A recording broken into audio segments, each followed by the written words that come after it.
When the real popes came to power.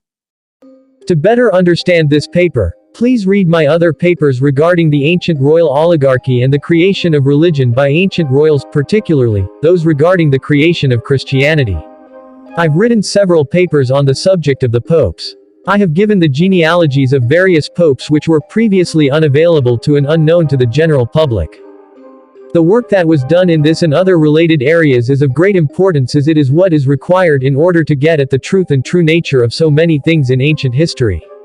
My work, and that of others who have studied ancient history as it should be studied, has exposed the true nature of ancient history. And it is only by studying it in the correct context that we will ever be able to understand it as it should be understood. This is essential. What our work has exposed is that history was written from within a closed or controlled environment in which only certain royals were allowed to write. That meant that all that was being written was controlled by royals, and that the illusion that anyone could write for publication was a created facade, one that was deliberately created and maintained by successive lines of royalty. Though to the public, the term pope or papa was not used for the popes until the 3rd century CE, within the family who had created it itself, the term was being used. Since Christianity was created by certain Romans, and the way in which royalty operated was to keep power and control as close to the main royal family as possible, the same was true of those who were of this new branch of royalty stemming from the creation of the then new religion Christianity. When one examines just who the first 10 popes really were, they see how they were all related to each other. The papal power, like that of the emperors, was kept close to the ruling family. When Christianity was first being established, the knowledge of and truth about the creation of Christianity, as well as the authority and hierarchy, was kept close to the source of that religion, the family that created it. As time went on, the family developed branches or lines of descent that spread out to newly created royal and papal dynasties. And it is because of this, and the fact that those who had held those titles and positions wanted future generations to know who they were, that we are now able to find that information. They could not be obvious about who they were, as they did not want people outside their own families to know that during their own lifetime. We must always remember this. I've written more about this in other papers. See my papers on the royal language and royal supremacy. Now, in other papers, I've also written about how the authors of the New Testament were Romans and how, under the Emperor Tiberius, a committee to create a new religion was established at the city of Tiberias, in Galilee. I've also written about why that committee had been established. It was because the Herodians had asked Rome for help to get back the power and authority that the Sadducees, a sect of the Jews, once had in Judea.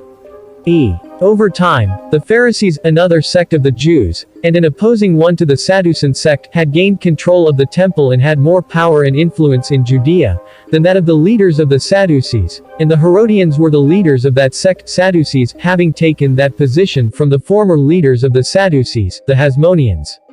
In reality, the Herodians were actually just another branch of the Hasmoneans, such as King Herod was a Hasmonean. The new religion that was to be created was one in which the hard-line rulers wanted to promote certain things that they wanted to remain in place: slavery, ignorance and superstition of the masses, and they wanted to keep the form of government which allowed royals to retain their powerful positions. That is, they wanted this new religion to be, and reinforce, everything that was the opposite of what the Pharisees were promoting and fighting for. The Pharisees were trying to better educate the masses, they were trying to get basic human rights for the general public, they were trying to put an end to slavery, and they wanted a new democratic form of government. Many royals did not want that.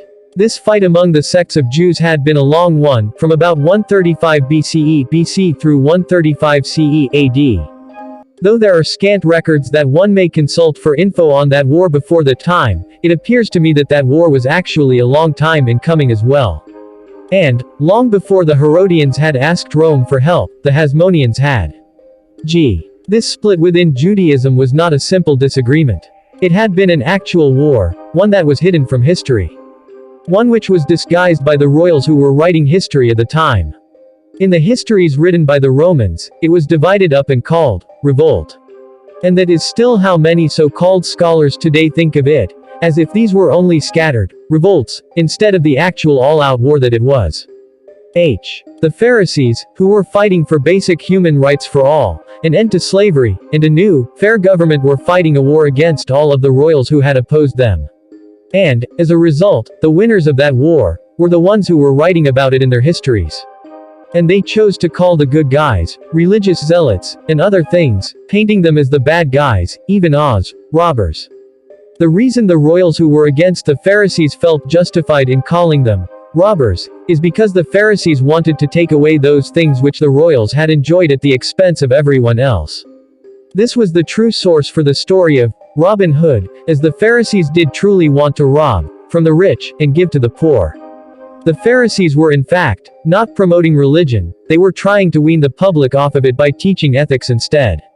The proof of that is found in the Talmud, which was being written by the Pharisees and the other sect that played a supporting role for the Pharisees, a sect that became known as the scribes. However, since the Pharisees were subjects of Rome, they had to at least appear to be a religion in order to exist. Anyway, I think that with at least this much knowledge of how and why Christianity was being created, you can understand why the fraud had been perpetrated in the first place. Yes, greed had played an important part. But, it was the royal lifestyle and the continuation of royal rule that was at stake for the royals who were opposed to what the Pharisees were doing and promoting. Thus, the title of Bishop of Rome or Pope, was at the time, a kind of honorary title or position. In reality, it was something given in name only, as no Christian church actually existed once the religion had failed during the first part of the 2nd century. Again, despite the fact that there was no longer any actual Christian churches, family members kept the religion alive, by writing as if it were still active, and they even made it appear that it was thriving. And the reason that they had done this was because they were saving it so that it could be revived at a later date when their problems with the Jews, Pharisees, had been taken care of and when a better infrastructure could be designed and put into place. It was a plan that required time and much preparation. A dynamic history for the church had to be created and established, within the minds of those who they had hoped would become believers and members of the church once they were able to get it off the ground. So, the family and their descendants wrote of Christian martyrs and of Christian persecutions, which never happened. And to entertain themselves while they were doing this, they used those writings to pass inside jokes to each other and to secretly identify just who they and their ancestors were, through the use of the royal language. Remember, royals were in charge and control of all that was being written. And that means that those who were of royal blood were also those who were writing the histories, both church and otherwise. And, they were also those who had written the biblical texts. But the reason that they were able to get away with it was because of the key illusions that they had created to throw researchers off. One of those, as I may have stated earlier, was the illusion that anyone could write for publication. Another was the illusion that many people were writing, when in fact, there were relatively few. How was this accomplished? It was something that royals had already been doing for thousands of years. Using aliases and pen names, the true nature, that is, the true context, of ancient history will never be revealed to those who will not accept the fact that ancient authors used aliases and pen names. That is key, that is essential to know and understand. The early church and the first 10 bishops of Rome, I've listed these in another paper some time ago, but for this paper, it bears repeating. Here is the list. 1. Saint Peter aka Arius Calpurnius Piso. 2. Saint Linus aka Pliny the Younger. 3. Saint Cletus aka Alexander C. Piso I. 4. Saint Clement I aka Julius Calpurnius Piso. 5. Saint Aristus aka Proculus C. Piso. 6. Saint Alexander I aka Alexander C. Piso II. 7. Saint Sixtus I aka Justus Calpurnius Piso. 8. Saint Telesphorus aka Flavius Arianus. 9. Saint Hyginus aka Silanus C. Piso. 10. Saint Pius I aka Emperor or Antoninus Pius. Now, remember what I said about how at the beginning of the creation and promotion of a new religion, such as Christianity, only close family members of those who started it were trusted with high positions within that religion. And that at the beginning of it, the family nucleus had not spread out to form branches, or, those who were of this initial group would themselves be the founders of those branches which would later take over as heads of the religion. Here is the relationship of these first 10 bishops of Rome. Arius Calpurnius Piso was the main founder of the religion, and thus, was the first bishop of Rome. Pliny the Younger was his partner. Together, we may think of these two as a type of dynamic duo. Pliny the Younger was Arrius Piso's younger foster brother, which I have explained in previous writings. Alexander C. Piso I was son of Arrius Calpurnius Piso. He died circa 95 CE AD. He was probably killed in an attempt to assassinate Emperor Domitian. Julius Calpurnius Piso was another son of Arrius Calpurnius Piso. I could detail a lot of information about each of these individuals, but I have already done that in other papers. Proculus C. Piso was yet another son of Arrius Calpurnius Piso. His mother was Berenice, queen of Judea, who ruled along with her brother, Agrippa II. Now, I haven't officially said this before, and I am not doing so here, but this Berenice, instead of being that sister of King Agrippa II, may have been daughter of that Berenice. More study will have to be done to make a further determination with regards to that issue.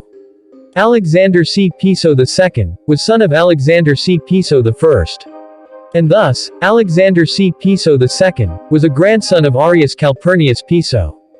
Justus Calpurnius Piso was another son of Arrius Calpurnius Piso. Flavius Arrianus was another grandson of Arrius Calpurnius Piso, via his daughter Claudia Phoebe, who was Acca Pompia Plotina, wife of the Emperor Trajan. Silanus C. Piso was a son of Proculus C. Piso, and thus, was another grandson of Arrius Calpurnius Piso. Emperor Antoninus Pius was brother of Flavius Arrianus, and thus, also a grandson of Arrius Calpurnius Piso via his daughter Claudia Phoebe. So that shows you how close all of these first 10 bishops of Rome were. They did not allow any power or control over in the early church into the hands of anyone outside of their immediate family. And, it was these early creators and promoters of Christianity who were also writing as the first of the early church fathers. I detail that for you here, but like many other things, I have already done so in my other papers and other works. Now, as I had said, the early church had failed. It died out. How long did it last? The family had gotten permission from Vespasian to create Christianity, and actually work on perfecting it and to promote it. So, during his reign, the Gospels of Mark and Matthew were written and finished. When Vespasian died, his son Titus became emperor, and he too allowed the Piso family to work on Christianity. However, when Titus died, his brother Domitian took over as emperor of the Roman Empire, and he not only would not allow the Pisos to work on Christianity, he banished them from Rome. All of the main family members were gone from Rome, except for Pliny the Younger. For some reason, Domitian liked Pliny. And, he evidently thought that Pliny also liked him. He must not have considered Pliny to have been a part of the immediate Piso family, probably because he was brought into the family by his adoptive father, Lucius Calpurnius Piso, who married the widowed Arria the Younger, thus, making Pliny the Younger, Arrius Piso's younger foster brother. So, there were not any churches in the Roman Empire under Domitian, and there probably were not any built before then either, as there were only 2 Gospels finished at that time, i.e., Mark and Matthew. So, the family would have to wait until they could get rid of Domitian and put another emperor in who would be allow them to continue creating and promoting Christianity. Thanks for watching. Please, like and subscribe.